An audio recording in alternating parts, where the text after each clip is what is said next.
সর্বধর্মের মহান ঈশ্বরকে ধন্যবাদ দিই এবং সকলকে আরেকটিবার প্রভু যীশু খ্রিস্টের নামেতে শুভেচ্ছা জানাই। সকলকে জয় যীশু।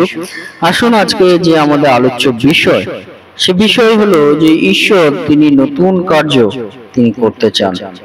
ঈশ্বর তিনি নতুন কার্যকারী আমাদের প্রত্যেকের জীবনে, সে বিষয় নিয়ে আজকে আমরা আলোচনা করব। তাই এই মুহূর্তে যতজন ঈশ্বরের সন্তানেরা আপনারা যুক্ত হয়েছেন, শুরু থেকে শেষ অব্দি ঈশ্বরের বাক্য শোনার জন্য অনুরোধ থাকলো।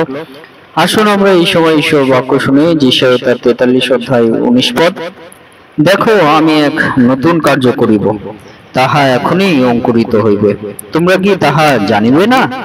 এমনকি আমি প্রান্তরের মধ্যে পথ এবং মরুভূমিতে নদ নদী করিয়া দিব। ঈশ্বর তার বাক্যে আমাদের প্রত্যেককে আশীর্বাদ যুক্ত করুন, আমেন। হে আমাদের স্বর্গীয় পিতা, নতুন কার্যকারী ঈশ্বর, তোমার মহানামে ধন্যবাদ করি, প্রশংসা করি, তোমার গৌরব করি পিতা। প্রভু, আজকে আবার একটি নতুন দিন দিয়েছো, আর এই দিনে তোমার চরণতলে আমাদের জীবনকে সমর্পিত করি। প্রভু এই সময় প্রভু তোমার যে বাক্য শোনার সুযোগ করে দিয়েছো, সে বাক্য মধ্য দিয়ে তুমি আমাদের জীবনে কথা বলো।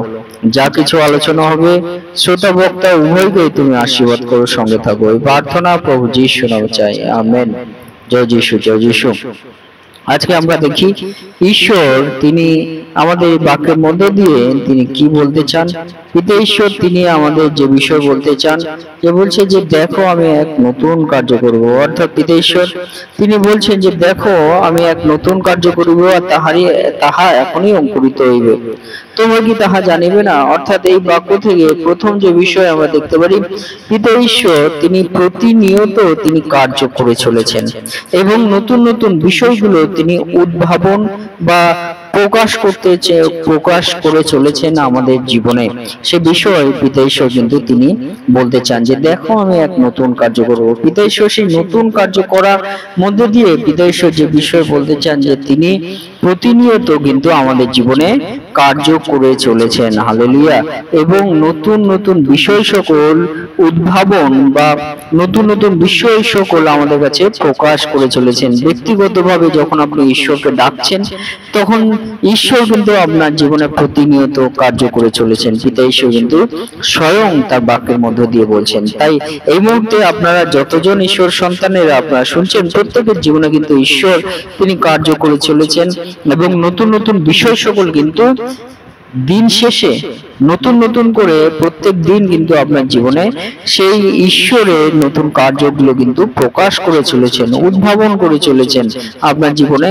সে বিষয় সকল যদি আর্থিকভাবে আপনি চিন্তা করেন, ঈশ্বর কিন্তু আপনাকে সেই বিষয় সকল বুঝতে এবং আপনাকে জানাতে সাহায্য করবেন এবং আপনি সেই বিষয় সকল বুঝতে পারবেন।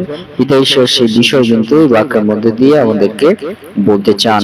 এবং 2 নম্বর বিষয়, পিতা ঈশ্বর তিনি আমাদের যে বিষয় বলছেন যে যদি আমরা ঈশ্বরের বাক্য আমরা দেখি, সেই বাক্যের মধ্য দিয়ে আমরা যদি দেখি, পিতা ঈশ্বর আমাদের 2 নম্বর বিষয় যেটা বলতে চান যে দেখো আমি এক নতুন কার্য করব, আর তাহা এখনই অঙ্কুরিত হইবে। অর্থাৎ পিতা ঈশ্বর এই বিষয় বলার পরে বলছে তোমরা কি তাহা জানিবে না? এমনকি আমি প্রান্তরের মধ্যে পথ এবং মরুভূমিতে নদ নদী করিয়া দেব। অর্থাৎ পিতা ঈশ্বর দ্বিতীয় যে বিষয় আমাদের বলতে চান, তিনি কিন্তু আপনার জন্য, আমার জন্য, আমাদের প্রত্যেকের জন্য কিন্তু পথ বা রাস্তা তৈরি করে চলেছেন। যেখানে বাধা আছে, যেখানে আপনার চলার পথে বাধা আছে, সেখান থেকে পিতা ঈশ্বর আপনাকে নতুন ভাবে রাস্তা কিন্তু তৈরি করে দেবেন, পথ তৈরি করে দেবেন। সে বিষয় কিন্তু পিতা ঈশ্বর এখানে বাক্যের মধ্যে দিয়ে বলতে চান যে এমনকি আমি প্রান্তরের মধ্যে পথ, অর্থাৎ সেই প্রান্তর যেখানে আমাদের কাছে বাধা হয়ে দাঁড়ায়, যেখানে চলা আমাদের কাছে কঠিন হয়ে যায়, যেখানে চলা আমাদের কাছে ভীষণভাবে আমাদের কাছে সেটা অসম্ভব হয়ে দাঁড়ায়, সেই জায়গায় কিন্তু পিতা ঈশ্বর বলছে সেখান থেকে তোমার জন্য পথ তৈরি করবো, হালেলুয়া। এটা কিন্তু ঈশ্বর একটা অলৌকিক কার্য কিন্তু আমাদের জীবনে করে চলেছেন। যখন আপনি ঈশ্বরে আছেন, হ্যাঁ, ঈশ্বরের যতজন সন্তানেরা প্রত্যেকে আপনার চিন্তা করুন যে পিতা ঈশ্বর তিনি আপনার পথকে কিভাবে সুগম এবং সরল করে চলেছে, সহজ করে চলেছে। যখন আপনার সামনে বাধা হয়ে দাঁড়াচ্ছে কোনো বিষয়, তখন কিন্তু সেখান থেকেও পিতা ঈশ্বর আপনার পথ বা রাস্তা তৈরি করে দিচ্ছে। হালেলুয়া। সে বিষয় কিন্তু পিতা ঈশ্বর তিনি বলছেন। আর সে বিষয় ব্যক্তিগতভাবে যদি আমাকে প্রশ্ন করা হয়, আমিও বলবো যে আমার যেখানে বাধা সেখান থেকেও পিতা ঈশ্বর আমার পথ তৈরি করে দিয়েছে। আমি স্বয়ং সাক্ষী। হালেলুয়া। তাই সেই জন্য বলতে চাই যে ঈশ্বর কিন্তু আপনার যেখানে বাধা হয়ে দাঁড়াবে সেখান থেকেও ঈশ্বর আপনার পথ তৈরি করে দেবে। হালেলুয়া।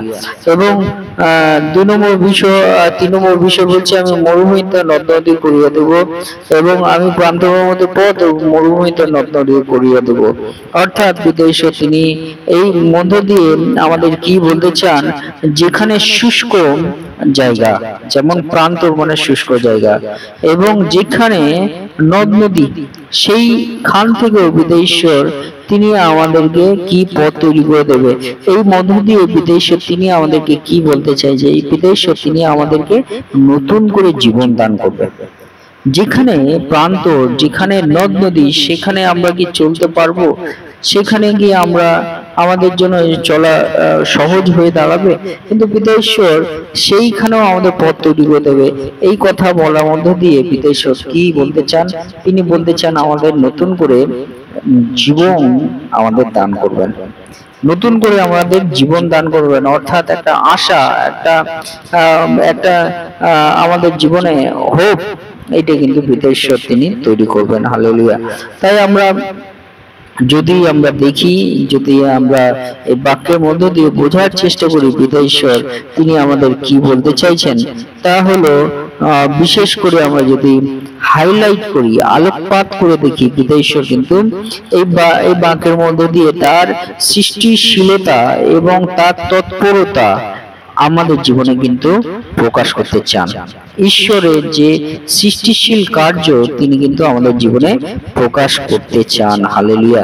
এবং 2 নম্বর হলো পিতা ঈশ্বর কিন্তু আমাদেরকে নতুন ভাবে পরিবর্তন করতে চান, পরিবর্তন করে আমাদের জীবনে নতুনত্ব জীবন দান করতে চান। এই বাক্যের মধ্যে দিয়ে পিতা ঈশ্বর সে বিষয়ে আমাদের বলেন।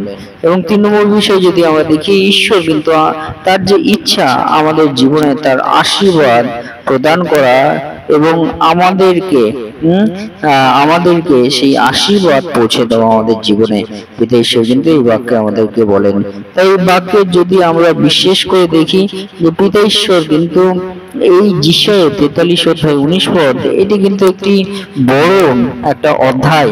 আর এই অধ্যায়ের মধ্যে দিয়ে পিতা ঈশ্বর কিন্তু ইসরায়েল যেসব সন্তান তাদেরকে কিন্তু এই বাক্যের মধ্যে দিয়ে একটা প্রতিজ্ঞা এবং তাদেরকে একটা মুক্তির বিষয় এবং তাদেরকে নতুনত্ব ভাবে তাদেরকে তৈরি করার বিষয় কিন্তু পিতা ঈশ্বর এখানে তিনি প্রকাশ করেছেন। হালেলুয়া। এবং এর মধ্য দিয়ে আমরা যদি দেখতে পারি, ঈশ্বর যদি আমরা যদি ব্যাখ্যা করে আমরা দেখি, পিতা ঈশ্বর কিন্তু বিশেষ করে এটা একটা ঈশ্বরের প্রতিজ্ঞা, এমন প্রতিজ্ঞা তিনি দিয়েছেন, তা হলো আমাদের জীবনে একটা আশা এবং আমাদেরকে পরিবর্তন।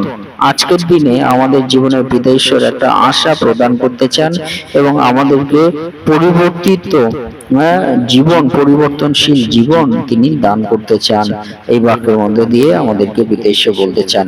তাই যা কিছু আজকে আমরা আলোচনা করছি সেটি আমাদের জীবনে কতটা উপকার, কতটা কার্যকরী আমরা চিন্তা করি, এবং সেটি যদি আমাদের জীবনে শিক্ষার বিষয় হয়, আমাদের জীবনে সেটি যদি কার্যকরের বিষয় হয়, আমরা চিন্তা করি, সেটি আমাদের জীবনে আমরা গ্রহণ করি, যাতে ঈশ্বর তিনি আমাদের তার আশীর্বাদ, তার অনুগ্রহ, তার করুণার মধ্য দিয়ে আমাদেরকে চলার যাতে শক্তি দান করেন, সেই বিষয় সকল আমরা মনে রাখি এবং ঈশ্বরের কাছে আমাদের জীবনকে আমরা যেন সমর্পিত করি।